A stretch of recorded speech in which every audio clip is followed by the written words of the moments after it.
صبر کا مظاہرہ ہونا چاہیے دونوں طرف سے۔ اس کے لیے میں ایک مثال عرض کر دوں۔ آپ ہمارے یاسین بھائی یہاں 5 مرلے مکان میں رہ رہے ہیں، میں سمجھانے کے لیے عرض کرتا ہوں۔ ان کو یہاں سے میں نکال کے ڈیفنس میں 2 کنال کی کوٹھی دے دوں، یہ فوری طور پر وہاں ایڈجسٹ ہو جائیں گے؟ ان کو وہاں ایڈجسٹ ہونے میں کچھ وقت لگے گا۔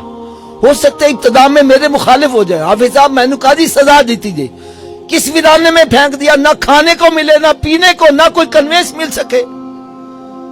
اور پھر جب کوئی سال 2 سال گزر جائیں گے، پھر ان کو یہ علاقہ اچھا نہیں لگے گا اور کہیں گے میں پانی مرلے پنار کی میرا نسل۔ ایسا ہی ہے نا جی۔ اب دیکھو میں نے صرف ایک مکان تبدیل کیا، کیا کیا؟ صرف مکان چینج کیا، اور وہ بھی اچھا دیا، لیکن ایڈجسٹ ہونے میں کچھ وقت لگا۔ ارے جس کو بیاہ کے تم لا رہے ہو وہ مکان بھی تبدیل کریے، خاندان بھی تبدیل کریے، اس کو بھی ایڈجسٹ ہونے میں کچھ وقت لگے گا، لہذا صبر سے کام لینا چاہیے، بے صبرا نہیں ہونا چاہیے۔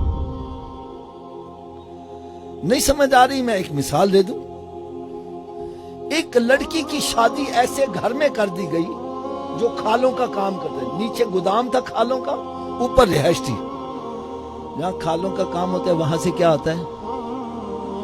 لڑکی نے تو پہلی رات ہی شور میں کہا میرا تو دماغ پھٹ جائے گا، میرے والدین نے تو میرے ساتھ ظلم کیا، مجھے کس جہنم میں دھکیل دیا، میں تو زندہ رہ ہی نہیں سکتی، میرا تو دماغ اتنی بدبو، آپ پتہ نہیں کیسے زندہ ہو۔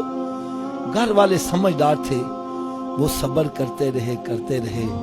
جب 5-6 مہینے گزر گئے تو ایک دن خود بیٹھی کہتے دیکھو میرا کمال، جدوں دی تاڑے کار آئی ہیں تاڑی بو ختم کر دیتی ہے۔ وہ کہنے لگے جی بو ختم نہیں ہے، بو تیری مر گئی ہے۔ تو بھائی اس کی بو مر جائے گی، اس کو وہی گھر اچھا لگے گا، لیکن تھوڑا سا صبر کا مظاہرہ کرنا ہے۔ بچی کے ذہن میں یہی بٹھاؤ تیرا اصل گھر وہی ہے، تم نے آپ کو وہی ایڈجسٹ کرنا ہے، کام سارے سیدھے ہو جائیں گے۔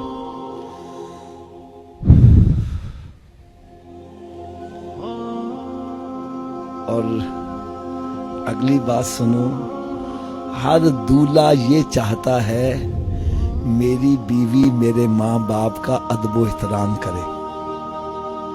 کیا کرے؟ تو بھائی بیوی کے ماں باپ کا تم ادب و احترام کرو، وہ خود ہی تیرے ماں باپ کا دو۔ اب بیوی کے ماں باپ کو تو صبح اٹھ کے میں 9 کروڑ گالا کڈا، تیرا پیو فلانا، تیری ماں فلانی، جاتی میرے پیو دا خیال رکھی، وہ خیال کیسے رکھی؟ ارے give respect and take respect, عزت کرو تو عزت کرواؤ۔ کیا تمہیں میرے آقا صلی اللہ علیہ وسلم کے علم پر ابھی بھی شک ہے؟ سرکار صلی اللہ علیہ وسلم نے پہلے فرما دیا بندے کے 3 والدین، ایک وہ جس کے بطن سے پیدا ہوا، دوسرا جو بیٹی دے رہا، تیسرا جو استاد ہے۔ یہ تینوں والدین ہیں، اور ان کی طرف سے زیادتی بھی ہو جائے تو کیا حکم ہے؟ اف ولا تنہرہما وقل لہما قولا کریما، ان کے سامنے تم نے اف بھی نہیں کرنی، ان کے لیے دست شفقت دراز کر دینا۔ اور پھر ساس کو چاہیے کہ بہو کو اپنی بیٹی سمجھے،